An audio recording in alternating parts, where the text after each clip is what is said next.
Just a nurse. That's what Dr. Mercer called her when he thought she couldn't hear him in the stairwell, his voice carrying that particular contempt reserved for people who worked with their hands instead of their credentials. Just a nurse, as though the title was an insult, as though 8 months at St. Michael's in Norfolk meant she was interchangeable with the 100 other nurses who'd cycle through these fluorescent corridors. He didn't know that those hands checking vitals on the third shift had once applied a tourniquet to a femoral artery bleed in 43 seconds under mortar fire.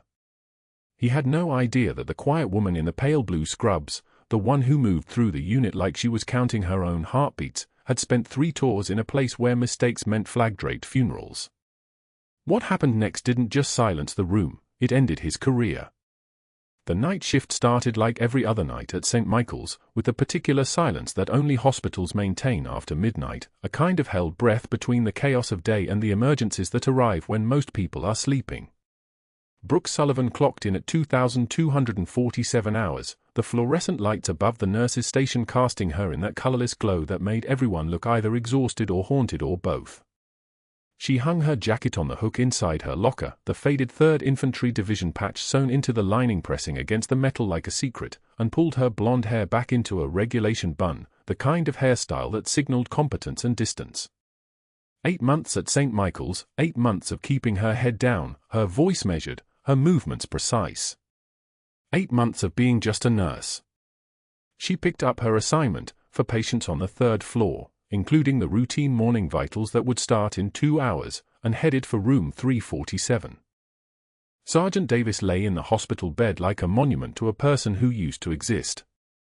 The traumatic brain injury from Ramadi had left him physically intact, strong shoulders, steady breathing, kidneys functioning well enough to graduate him from ICU to a regular med-surg bed, but something essential had been erased, like someone had taken a heavy hand to the hard drive of his consciousness and scrambled the important files. His left forearm lay above the blanket, and there it was, her surname in military stencil font, black ink faded to grey by Norfolk humidity and the passage of 14 months. Sullivan. He'd had it done before deployment, before Ramadi, before everything got turned inside out. She could feel the weight of it like a physical thing, like the letters themselves were pressing against her ribs. Brooke moved with the kind of efficiency that made watching her feel like witnessing a particularly elegant piece of machinery. Pulse check first, 72 beats per minute, regular rhythm, the kind of textbook normal that made you want to believe in recovery.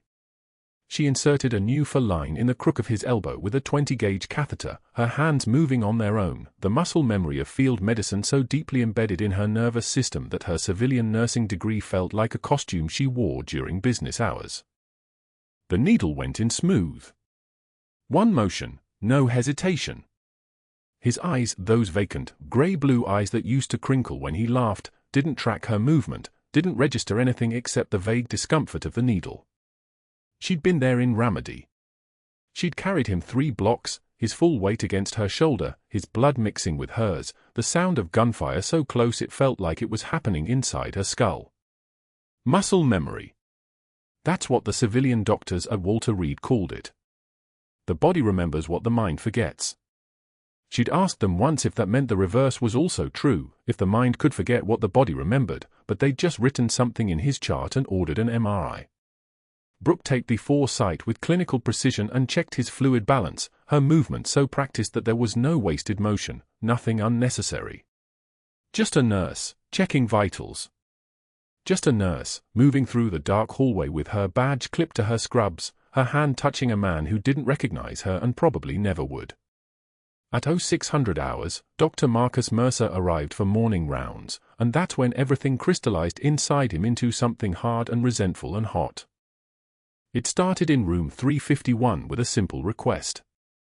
The patient, a 68-year-old man recovering from a hip replacement, looked up from his breakfast tray as Mercer entered and said, "Is Nurse Sullivan on today? I'd like her to change my dressing." It wasn't a complicated request. It wasn't an insult. The patient didn't even raise his voice. He simply stated his preference like someone ordering coffee at a particular cafe. Mercer's jaw tightened. He was the doctor. He was the one with the credentials hanging on his office wall, the one who'd spent 12 years in medical school and residency, the one who made the decisions about what happened in these rooms.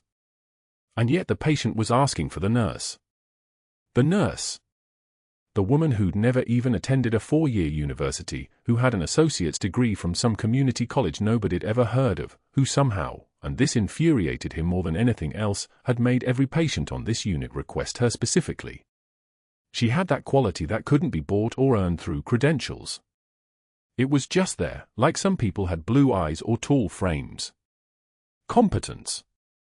Real competence, the kind that came from living in your own skin so comfortably that other people felt safe around you. He found her in the hallway 10 minutes later, and his voice came out sharp enough to cut. Nurse Sullivan. Not her first name. Not a greeting. Just the surname, like he was calling a dog. I'll be handling the dressing changes on my patients going forward. You can focus on vitals and fluids. She didn't argue. She didn't even look at him, just said, "Yes, doctor," in that flat, even voice that somehow made his chest tighten with a fury he couldn't quite name. She turned and walked back toward the supply closet, her step silent on the linoleum, and he stood there watching her go, his hand clenching and unclenching at his sides. The break room at St. Michael's smelled like burnt coffee and regret, the fluorescent lights overhead humming at exactly the frequency that made you want to go to sleep or scream. Dr. Mercer positioned himself near the coffee maker at 1115 hours, when he knew the shift change would bring the morning nurses through for their last few minutes before heading home. He had a theory about how these things worked. If you planted the seed in the right soil, with the right people, it would grow. Donna from Cardiac Care was sitting at the plastic table, scrolling through her phone. Sarah from ICU was refilling her coffee for the 4th time. Perfect. I'm getting concerned about some of the charting on the 3rd floor, Mercer said casually, like it was just conversation, like he wasn't building something deliberate with his words. Actually, I'm concerned about Nurse Sullivan's credentials. Has anyone seen her original RN certification? Because I'm not convinced they're legitimate. He let that sit for a second, watching it land. Donna looked up. Sarah's hand paused with a coffee pot mid-pour. I'm not saying anything for certain, he continued, which was the grammatical equivalent of saying everything for certain, but someone should probably check into that before she's allowed near patients unsupervised. He left before they could respond, because that was the art of it. You planted the seed and let other people's imaginations do the real work. By lunch, the story had metastasized. She had a fake diploma from an online school. She'd never actually worked in a hospital before. The 8 months was all a lie. She'd paid someone to get her the reference letters. She was probably stealing medications. The details spiraled and grew, each person who heard it adding their own flavor of fear or judgment, and by the time Brooke sat down in the break room at 1400 hours for her 30-minute break, the entire room underwent a coordinated shift. Conversations died. Eyes looked away. The casual camaraderie that had been there yesterday simply evaporated, like it had never existed at all. She sat at the table with her sandwich, turkey, no mayonnaise, and ate in absolute silence, aware of every heartbeat, every fluorescent hum, every breath around her. This was nothing. She'd survived worse than social ostracism. This was just performance. This was just part of the cover. But something in her chest got heavier anyway, something that wasn't quite fear and wasn't quite anger. It was recognition. It was the knowledge that once people decided you were untrustworthy, no amount of competence would change their minds. And that wasn't fair, except that fairness wasn't really the point of anything, was it? By 16:30 hours, she noticed that the staff avoided eye contact during rounds. When she asked Jennifer from day shift about a patient's medication protocol, the response came back through another nurse, relayed like she was contaminated or contagious. When she suggested a position change for the patient in room 349 to prevent decubitus ulcers, nobody acknowledged that she'd spoken at all. It was the most effective form of psychological warfare, not violence, just absence. The absence of acknowledgement, the absence of eye contact, the absence of treating someone like they existed in the same reality as everyone else. Brooke had trained for combat. She'd trained for IEDs, for ambushes, for situations where the worst thing you could imagine was actually the most likely outcome.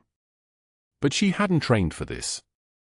She'd trained to survive with bullets and shrapnel and the knowledge that the person next to you might save your life or end it.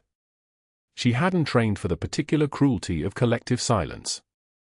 Around 1800 hours, she was in the supply closet restocking her medication cart for tubing, saline flushes, sterile gauze, and her hands were moving with such precise control that it took her a moment to realize she was on the edge of something.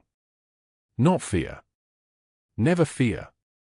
But a kind of pressure, a tightness behind her sternum that came from being simultaneously hyper-aware and completely isolated. She took a breath. 3 seconds in, hold for 4, out for 7. Regulation breathing. The breathing you do when you're about to enter a room where there's an active threat. This wasn't a threat. It was just a break room. It was just nurses who decided not to talk to her.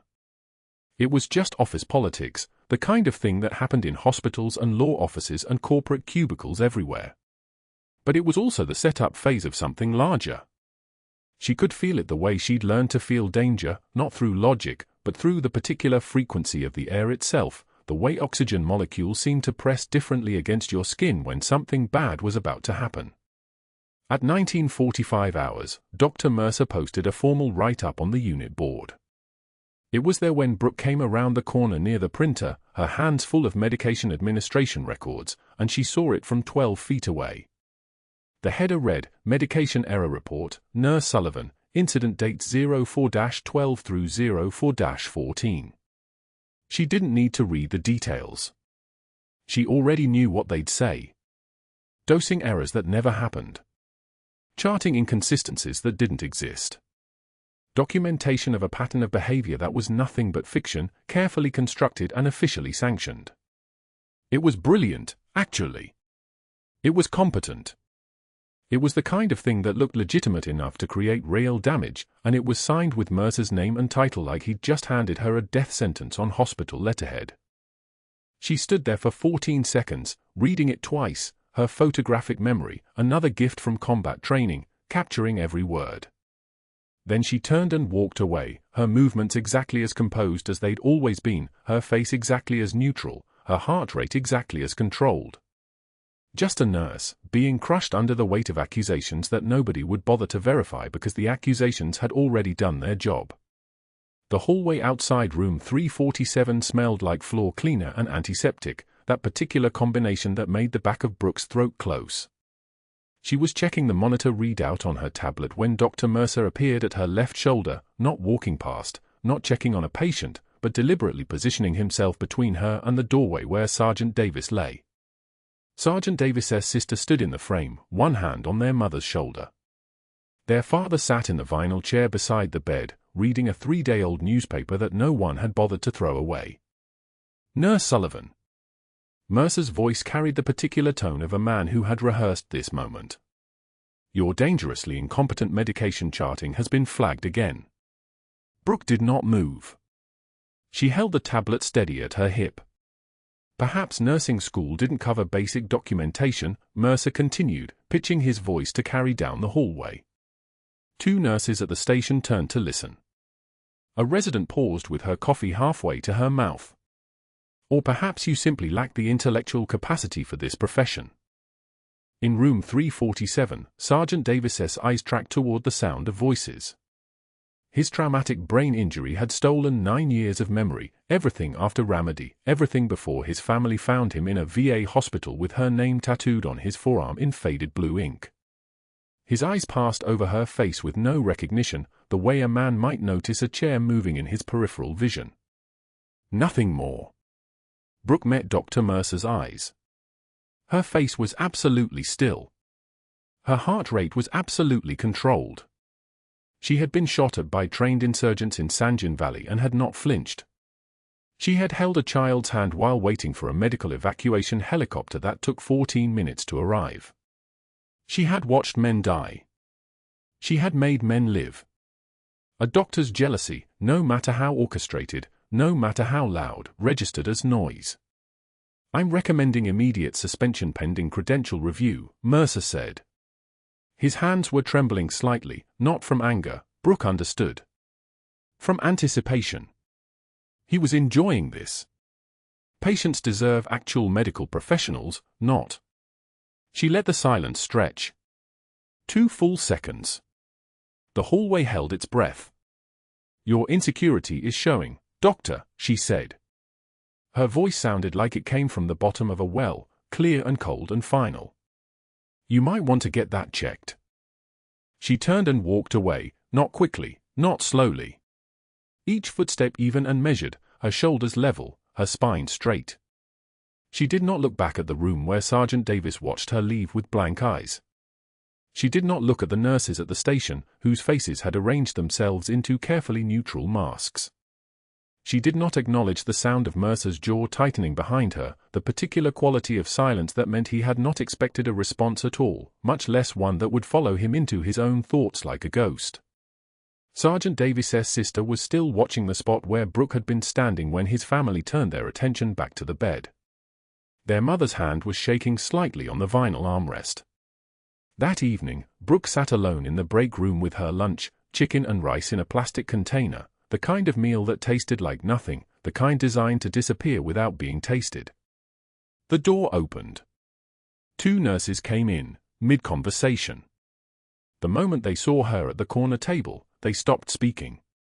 One gathered her bag, the other her coffee. They left within 30 seconds, the kind of choreographed departure that suggested rehearsal. The word credential fraud drifted back from the hallway like a smell that wouldn't quite leave. She ate mechanically, not tasting the chicken. Her phone glowed on the table, a message from her handler at Naval Intelligence, encrypted on a channel that didn't officially exist, status. She didn't respond. There was nothing to say. The mission held. Sergeant Davis remained monitored. Foreign interference patterns in his medical file were being tracked. Everything continued. The fluorescent lights hummed overhead in that particular way that meant the ballast was beginning to fail. She had learned to identify equipment degradation as a corpsman, reading the small signs of failure before catastrophic breakdown. That skill had followed her everywhere. The break room door opened again. Different nurses this time. They didn't speak to her. They didn't acknowledge her presence with the kind of performative kindness that might suggest they were ignoring her. They simply did not see her. It was a practiced skill at St. Michael's, making certain people invisible while keeping them physically present. Brooke did not flinch. That night, during the shift change transition when the hallway moved like a river of scrubs and stethoscopes, she found the note. It was keyed into her locker door in deliberate gouges, the metal underneath scraped down to bare metal that had already begun to oxidize, fake nurse in letters that looked like they had been made with real rage. She looked at it for approximately 4 seconds. Then she pulled a rag from her jacket pocket and wiped the locker clean, metal shavings collecting on the cloth like dust. The damage would remain, the scratches would never come completely out, but the message itself was gone. She folded the rag and put it back in her pocket. From the nurse's station, Dr. Mercer watched her do this. His arms were crossed. His smile was the smile of a man who had landed a punch and was already planning the next one. He had no idea that he was fighting someone who had been trained to absorb pressure and return nothing but silence. But that wasn't the worst part. The worst part arrived the next morning at 2 a.m., when code blue crackled across the hospital intercom system with the kind of urgency that made the ER staff move like trained animals responding to a predator's call. Tension pneumothorax, critical, family member of staff. The announcement came through as clinical shorthand but meant everything. Someone was dying. Right now. In the next 3 minutes. Brooke was restocking the supply carts in the main hallway when the announcement hit. She moved toward the trauma bay on reflex, her body already making the decision before her mind finished catching up. The ER doors swung open and she could see the gurney, could see the man on it, blue-tinged skin, the kind of blue that meant oxygen starvation, that meant the blood wasn't reaching anywhere it needed to go. His chest rose asymmetrically. One side moving. One side frozen. And Dr. Mercer stood over the body with his hands hanging at his sides, absolutely motionless, absolutely useless. His brother-in-law. That was the message the intercom had embedded in its clinical language. That was the name written across Mercer's frozen face. The trick here was deviated. The patient had maybe 90 seconds before his heart would simply stop from the pressure crushing everything in his chest. Brooke did not make a decision. She grabbed a 14-gauge angiocath needle from the sterile tray and moved to the patient's side, her hands already reading the ribcage, her fingers counting anatomical landmarks with a kind of automatic precision that did not require conscious thought. Muscle memory from a combat support hospital in Ramadi. From a burn unit in Kandahar. From 23 months of being the person who kept the dying alive. The needle went in at the second intercostal space, mid-clavicular line, and the hiss of air escaping from the pleural cavity sounded like everything finally releasing its breath at once. The man gasped. Color returned to his face like someone turning up a dimmer switch. His oxygen saturation climbed, the monitor began displaying numbers again, climbing from the 60s into the 70s, the 80s, stabilizing. The attending physician arrived 30 seconds later, looked at the field work, looked at the professional decompression, looked at the chest that was now rising symmetrically. "Who did this?" he asked. "He was coding," Brooke said. She wiped the needle clean on a sterile gauze pad. She did not elaborate. She did not explain. She turned and walked back to her supply cart, passing nurses who were staring at her the way people stare at car accidents. Dr. Mercer stood absolutely still, watching her move through the ER with the kind of focus that suggested he was seeing her for the first time. The next morning, Brooke found a formal incident report on the charge nurse's desk. It was printed on hospital letterhead, stamped with medical review board codes, and signed by Dr. Mercer in the kind of handwriting that suggested he had written it with his jaw clenched. Unauthorized surgical procedure performed by unlicensed personnel.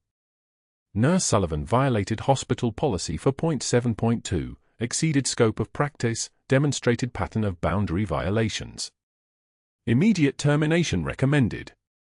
3 more reports followed over the next week, each one more meticulous than the last. Each one citing obscure policy violations that would have been laughable if they weren't so carefully documented. Each one building a paper trail that looked, on its surface, like the legitimate concerns of a careful administrator. Mercer was competent at destruction. He was systematic. He understood that a whisper repeated often enough sounded like truth, and that paperwork stamped with authority looked legitimate even when everyone in the room knew it was fabrication. Brooke read each report. She did not respond to any of them. The mission continued. Sergeant Davis continued to be monitored. The threat assessment continued in the background, invisible to everyone but the people who had ordered her there. She understood what was happening. She understood that she had crossed from the realm of social attacks into something more deliberate. Mercer was no longer content to isolate her from the staff. He was building a case. He was constructing a meticulous, documented, official destruction of her civilian identity. She had known, when she took the placement at St. Michael's, that it would not end cleanly. She had known there would be a cost. She had not expected the cost to arrive so quickly. 2 in the morning, and the overhead speakers crackled to life with the kind of urgency that made everybody in St. Michael's tense at once. Code Blue, Trauma Bay 3. Tension pneumothorax. ETA 2 minutes. Brooke was restocking the supply cart near the ER entrance when the announcement came through. She didn't look up. She'd heard 100 of these calls. They all sounded the same until they didn't. The trauma doors burst open 30 seconds later. A stretcher wheeled through with 2 paramedics running alongside, one bagging oxygen, the other shouting vitals over the rotor wash sound still echoing in their wake. The patient's face was gray. Lips the color of old ice. Chest barely rising. She recognized him immediately. Thomas Mercer. Dr. Mercer's brother-in-law. The family resemblance was unmistakable, same sharp jawline, same precise features, except Thomas's were currently suffocating from the inside. One lung had collapsed. Air trapped in the pleural space. Pressure building with every heartbeat, crushing the healthy lung, pushing the heart sideways. Without intervention, his heart would stop in minutes. Brooke moved toward the trauma bay on instinct. Her badge clattered against her ribs as she walked. Dr. Mercer was already there, standing at the bedside in his street clothes. He'd been called in immediately. His face had gone the same color as his brother-in-law's. She watched his hands. They trembled. They reached for the equipment, then stopped. Reached again. Stopped. He couldn't move. The knowledge of what needed to happen and the ability to execute it had split into two separate things, and the gap between them had become a chasm. "Mercer, we need a needle at the second intercostal space now," the resident barked, already cutting away the patient's shirt. Dr. Mercer's mouth opened. Nothing came out. His hand moved like he was pushing through water. The angiocath needle was there, on the tray, 6 inches from his fingertips. He stared at it as if it were written in a language he no longer understood. The monitor screamed.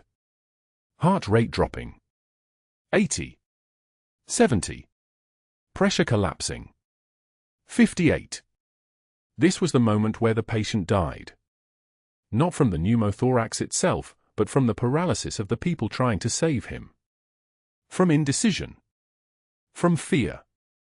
From the crushing weight of someone you love bleeding out in front of you while your training becomes useless noise. Brooke moved. She didn't ask. She didn't defer. She grabbed a scalpel from the instrument tray and pushed through to the bedside, her hands moving on muscle memory that lived deeper than conscious thought. Her fingers found the space between his 4th and 5th ribs, felt for the landmarks she'd memorized a lifetime ago. No hesitation. No tremor. "Step back," she said to the resident. It wasn't a request. It was a command. The blade went in with a sound like fabric tearing. Red bloomed around the incision. She set the scalpel down and reached with both hands, her movements precise as a surgical laser, opening the pleural space with fingers that had learned this skill in a medical tent 30 miles outside Ramadi, where the electricity died at dusk and the only light came from headlamps mounted on rifles. Air hissed out. Beautiful, terrible, life-saving air. The monitor began climbing. 85. 93. 102. Sinus rhythm returning. "Get me a tube," she said, and someone placed one in her palm before the words finished leaving her mouth. She threaded it through the opening, felt it seat, watched the chest rise with actual air now, the lung re-inflating like a flower opening to sunlight. The room had gone completely silent. 30 seconds. That was all it took to change everything. Thomas Mercer's oxygen saturation climbed to 94%. Then 96. His color began returning, not white anymore, but something close to human. His chest rose and fell. Rose and fell. Alive. She stepped back from the bedside without looking at Dr. Mercer. The resident was already calling for transport to OR, already moving with the muscle memory that was working fine in him because this wasn't his brother-in-law. It was just another patient. Another pneumothorax. Another Tuesday night that would be forgotten by Thursday. Dr. Mercer watched her walk away. She felt his stare on her back like a physical thing. She didn't look at him. Not once. But that wasn't the worst part. Over the next week, Dr. Mercer became a different kind of dangerous. Not the kind that yelled. Not the kind that bullied in front of audiences. He became the kind that documented. The kind that built cases. He sat in his office with his computer screen glowing in the dark and typed out incident reports with the precision of a man constructing a gallows one nail at a time. Unauthorized procedure performed without physician oversight. Unlicensed personnel performing invasive cardiac intervention. Direct violation of scope of practice, standing orders, and hospital protocol section 4.7.2. He cited codes and policies and cross-referenced them with other codes and policies, weaving a narrative where her competence became her crime. Saving his brother-in-law became the thing that would destroy her. He had witnesses now, and nurses he'd spent months alienating, turning into assets. They signed statements. They remembered things she'd said, things she'd done, twisted into evidence. By Friday morning, Brooke was sitting in the administrative conference room on the 3rd floor, listening to her director read from a file that had grown 4 inches thick in 7 days. "The pattern is concerning, Ms. Sullivan," the director said, not meeting her eyes. Fluorescent lights buzzed overhead. "We're placing you on administrative leave pending a full investigation." Brooke nodded once. Didn't speak. Stood up and walked out of the room like she was walking out of a fire that hadn't quite caught her yet. The suspension hearing lasted 42 minutes. By that night, she was off the schedule. By midnight, she was sitting alone in an all-night diner on the edge of Norfolk, the only customer left, watching her reflection in a black window that showed her the parking lot behind her and nothing else. Her coffee had gone cold an hour ago. The waitress refilled it anyway, wordlessly, because she recognized the look of someone who wasn't going anywhere. Brooke thanked her with a nod. The waitress disappeared back into the kitchen where she was probably prepping for the morning rush, doing the work that happened in the dark, the work that the day shift would take credit for. She understood that now. The work nobody saw. The strength that didn't make noise. Brooke reached inside her jacket and found the patch. Faded now, the colors run into each other from sweat and rain and 7 years of being hidden. 3rd Infantry Division. Ramadi, 2019. She turned it over in her hands, felt its weight like it had gained gravity since yesterday, since the suspension, since her cover at St. Michael's had started coming apart at the seams. Her phone had 14 missed calls from her handler. She didn't call back. The calculation was running in her head the way it had trained her to run calculations. If she was off the floor, if she wasn't there every shift watching the monitors, watching the visitors, watching Sergeant Davis for the signs, the subtle ones, the foreign intelligence markers they were looking for, then the mission was already compromised. The reason she'd been placed at St. Michael's in the first place, the reason she'd swallowed 8 months of humiliation and stayed quiet and let Dr. Mercer build his case against her, that reason was now sitting in room 347 with a traumatic brain injury and no one watching his 6. The same people who'd broken him in Ramadi. The ones who'd tortured him for 73 hours before the extraction team found him. The ones who'd specifically targeted him because of what he knew. They were still out there. The intelligence suggested they were still looking. And now she wasn't there to keep him safe. The fluorescent lights hummed a mechanical lullaby. A drunk shuffled past the diner window, talking to someone who wasn't there. Rain began to fall against the glass, light at first, then harder, hammering down like it was trying to crack through to the other side. Brooke watched her own ghost in the reflection and wondered if Davis would survive the night. If someone was already walking into his room at this moment, already moving closer to his bed with something in their hands that shouldn't be there. She turned the patch over once more and made a decision that had no good options attached to it. Some choices weren't choices at all. They were just timetables masquerading as decisions, and you didn't get to know the ending until you were already inside it, already committed to the momentum. She folded the patch carefully and slid it back inside her jacket, where it lived against her ribs like a second heartbeat. Then she sat in the diner for another hour, drinking cold coffee and watching the rain, because there was nowhere else to go, and everywhere she went now was a kind of ending. The suspension hearing lasted 47 minutes. Brooke knew because she watched the wall clock above the hospital administrator's desk tick through each second with the precision of someone counting down a timer before detonation. Across from her sat 3 people in business casual who'd never worked a 12-hour shift, never held a dying patient's hand, never felt the weight of a life depending entirely on their next decision. In front of them lay 10 pages of documentation. Dr. Mercer's masterpiece. She didn't need to read it again. She'd memorized every fabricated incident report the moment she saw the first one posted on the unit board. Unauthorized procedures. Pattern of reckless behavior. Failure to follow established protocol. Medication errors affecting patient safety. Each one a calculated lie, each one building toward a single conclusion. Captain Brooke Sullivan was a danger to St. Michael's and every patient under its roof. Miss Sullivan, the administrator, a woman named Chen with kind eyes that didn't match her function, slid a printed email across the table. This is Dr. Mercer's formal recommendation for immediate termination, based on the incident in the emergency department 2 weeks ago. The unauthorized thoracotomy. Can you walk us through what happened that evening? Brooke's jaw tightened. Not visibly. Not enough for them to see. The kind of restraint that comes from a woman who has held her composure while rounds of incoming fire walked up the compound walls around her. She kept her hands flat on the table, palms down, a gesture that meant surrender to civilians and readiness to soldiers. His brother-in-law was in cardiac arrest, Brooke said, her voice level as anesthesia. No surgical team available. Standard protocol would have left him dead. I made a choice.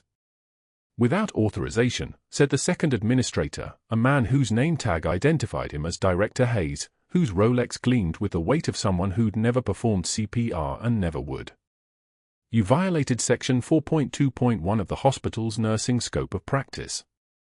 You performed a surgical procedure without a surgical license. Without a physician's order. I saved his life. Hayes leaned back, the leather chair creaking like a gunshot in the silence. The ethics board doesn't distinguish between outcomes and violations, Ms. Sullivan. The procedure was unauthorized. The documentation is clear. He tapped one of Mercer's reports with a manicured finger. And there are corroborating witness statements from nursing staff confirming. Purchased witnesses, Brooke said. Quiet. Still level. The kind of tone that makes rooms recalibrate. Dr. Mercer has been orchestrating a campaign of professional destruction for 8 months. The break room gossip. The falsified write-ups. This is retaliation because I questioned his clinical decision-making during Sergeant Davis's care. Chen exchanged a look with Hayes. The third administrator, older, quieter, a woman named Garrett who actually looked like she'd worked in medicine, made a note on her pad. Even if that were true, Hayes said, and his certainty was absolute, the certainty of a man who'd never been wrong because he'd never risked anything, the unauthorized procedure stands. The hospital has exposure. Legal has already flagged this as a potential liability issue. Your employment is being terminated effective immediately. You'll surrender your badge and access credentials before you leave this building. They didn't know. Neither of them understood what they were actually destroying. Brooke's cover as a civilian nurse wasn't a career. It was a mission. She'd been placed at St. Michael's by military intelligence to monitor Sergeant Davis for signs of foreign interference after his capture and interrogation in Ramadi. 3 years of field work, 3 years of protecting a man who didn't even remember her name, and it was about to evaporate in 10 pages of forged documentation and the ambition of a man who couldn't stand being wrong. Mission failure. That's what this was. That's what she had to report to her handler. That's what meant the entire operation was compromised. Brooke stood. Sat back down. Repeated the motion like someone checking if gravity still worked.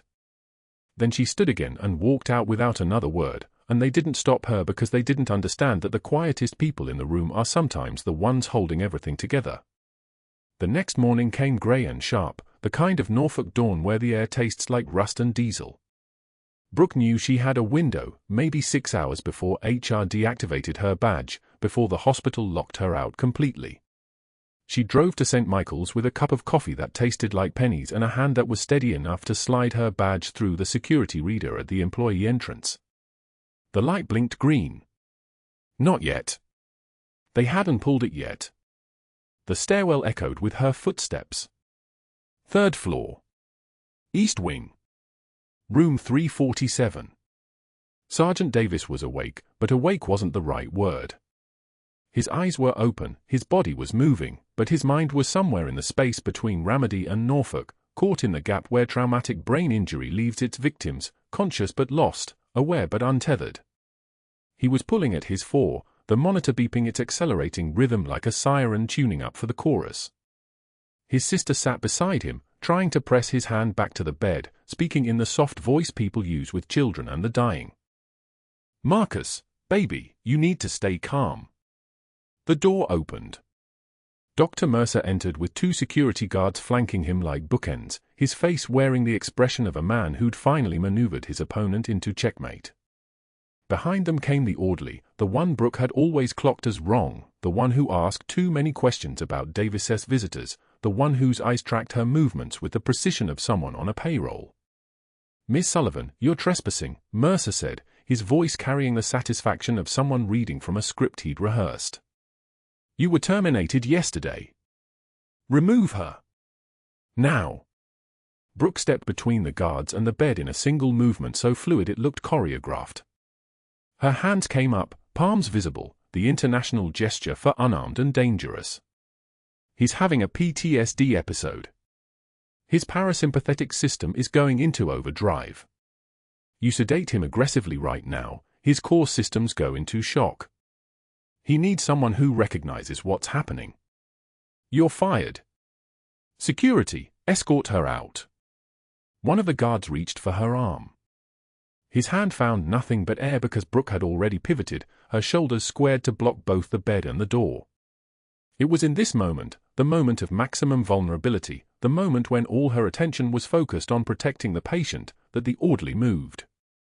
The knife appeared like a revelation. Not large. Not theatrical. A folding blade that caught the fluorescent light and reflected it back like a small, cruel mirror. He lunged not at Brooke but at the bed, at Sergeant Davis, and Brooke's body responded with the muscle memory of someone who'd spent 3 years underground in a compound where death arrived without announcements. She grabbed Davis by his hospital gown and yanked him behind her, then pivoted into the orderly's trajectory, and the blade found her instead, found the space between her ribs, found the soft matter beneath her sternum, and carved a path across her lower abdomen that she felt as information before she felt it as pain.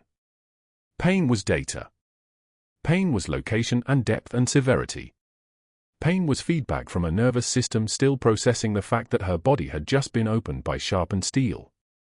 Real blood soaks through cotton scrubs like water through tissue paper. It's a brighter color than you'd think. It spreads faster. It's warm in a way that's almost intimate, almost familiar. She'd felt this before, years ago in a Ramadi compound during a botched interrogation, and her body remembered that feeling before her mind could catch up with surprise. She pressed one hand to her ribs, felt the wet heat of it, watched her fingers come away red.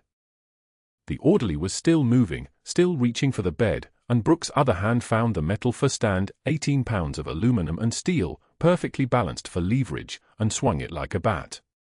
It connected with his shoulder and threw him toward the wall. He stumbled. Security tackled him. The room filled with the sound of alarms, the monitor screaming its alert, the orderly shouting something in a language Brooke didn't process, Sergeant Davis making a sound like an animal caught in wire, his sister crying. The fluorescent lights buzzed overhead, indifferent to human catastrophe. The smell of blood mixed with antiseptic in a way that made her dizzy. Dr. Mercer stood frozen in the doorway, his face cycling through emotions like a broken PowerPoint presentation, shock, confusion, calculation, retreat. He was already pulling out his phone, already framing the narrative, already constructing the lie that would protect him, unstable former employee, violence triggered by termination, psychiatric episode in progress.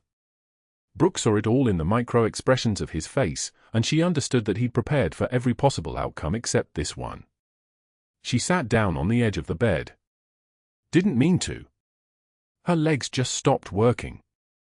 The world tilted. An ER resident she'd trained, a kid named Morrison with kind hands and a cautious heart, rushed in, already moving into crisis protocol. Stab wound, anterior abdomen, active bleeding, Morrison was shouting, already gloved, already assessing the damage with the clinical detachment Brooke had taught him. Someone get me a kit, we need 2 large bore 4s, push the code cart.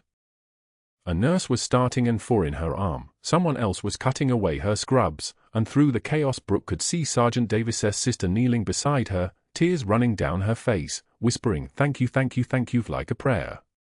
The ceiling tiles above her blurred and shifted, the room tilting sideways, and the last thing Brooke saw before consciousness fractured was the color of blood pooling on the linoleum floor. The same color as Ramadi dust after a firefight. The same color as the last time she'd bled for this mission. Then nothing but the hum of fluorescent lights and the sound of sirens, which meant the nightmare was finally becoming a rescue, which meant everything was about to change in ways that couldn't be unwritten. 48 hours. That's how long it took for the federal charges to materialize, for Brooke's handler to make 3 phone calls to the hospital administrator, and for Dr. Mercer's authority to transform into something fragile and breakable. The stitches across Brooke's ribs burned beneath fresh gauze as she clocked back in, her badge still active because the intelligence community didn't file paperwork on operatives, they buried it. The wound pulled tight when she moved, each breath a reminder that bleeding for a mission was different from bleeding for a job. This was both. Neither. Everything. The day shift had been quiet. Too quiet. Nurses avoided her eyes in the break room, not from contempt this time but from the sudden, electric knowledge that Dr. Mercer's break room court had dissolved overnight. His write-ups were being pulled from the unit board. The rumors about falsified credentials had evaporated. Something had shifted, and none of them understood what. Brooke understood. She'd spent 18 months learning how to exist in spaces while invisible, how to absorb gossip without reaction, how to become part of the wallpaper. Invisibility was ending. She was checking Sergeant Davis's vitals, his blood pressure steady at 118/76, his oxygen saturation holding at 97%, when the commotion started 3 rooms down. Raised voices. Arabic. Not patient comfort language. Security concern language. The kind of escalation that made nurses move toward supply closets instead of toward the noise. Brooke's hand stilled on the blood pressure cuff. She knew that voice. 23 years and 4 months of her life had taught her to recognize the cadence of Levantine Arabic filtered through panic and recognition, the tone of someone who'd found something thought permanently lost. The stretcher arrived ahead of the security team, for officers struggling with a man in 4-point restraints, his body rigid with the kind of controlled fury that came from military training gone sideways. His eyes were dark, scarred across one cheekbone with the precise white line of a knife wound, and when he saw Brooke in the doorway his entire body convulsed. Not seizure. Recognition. The screaming stopped mid-syllable and became a whisper, one word, repeated until it became almost a prayer. Al-Malarika. Al-Malarika. Al-Malarika. The angel. The code name hadn't left her ears in 3 years. Not since Ramadi. Not since the extraction point where she'd carried Sergeant Davis 3 blocks through mortar fire and dust so thick it turned day into dusk, her field medic training keeping him breathing while her intelligence briefing kept her alive. This man, this broken, straining man in restraints, she knew his face.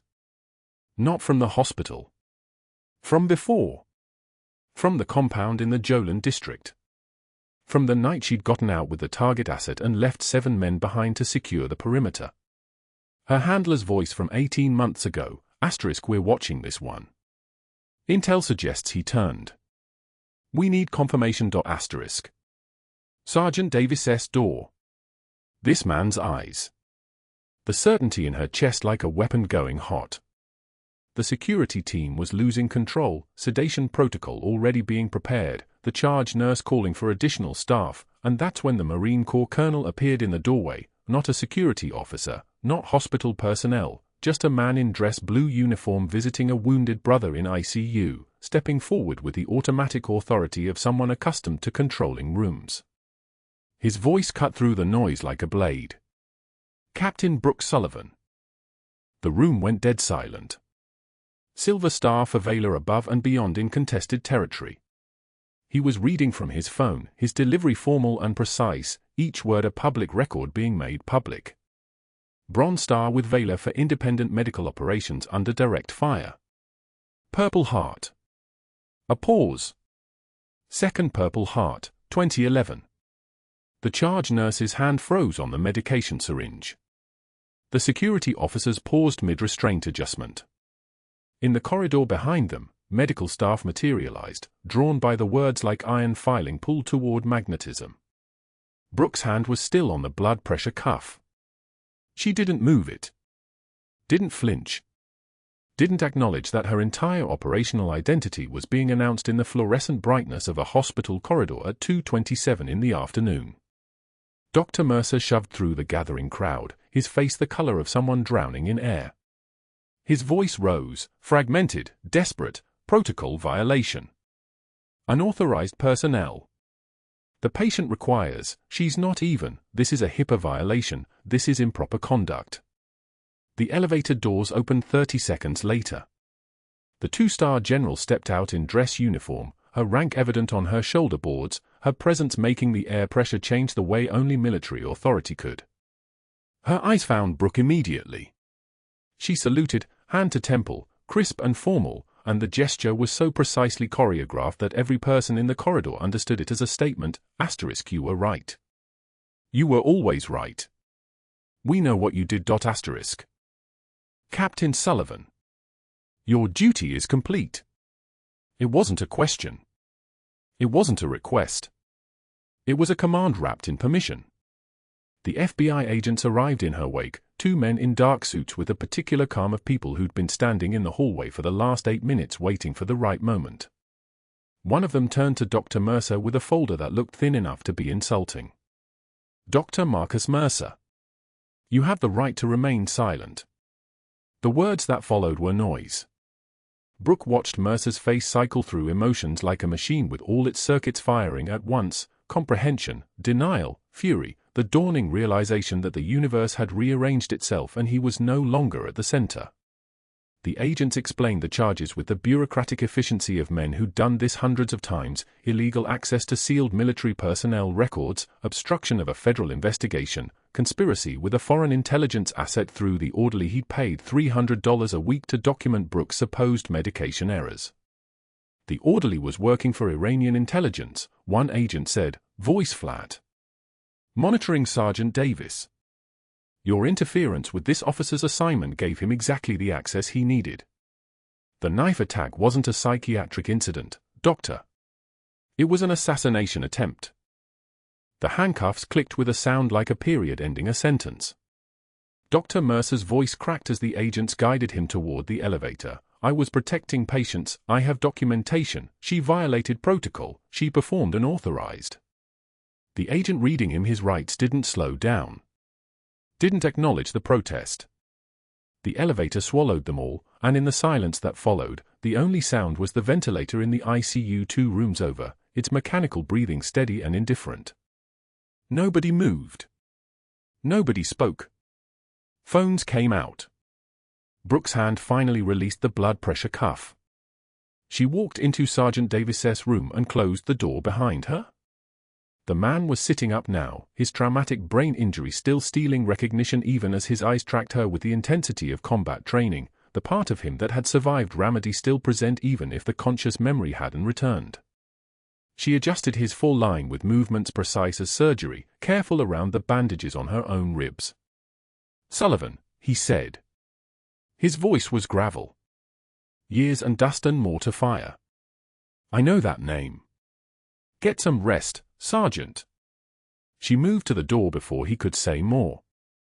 In the hallway, the Marine Colonel was waiting, his dress blues immaculate, his bearing the kind that came from 3 decades of command.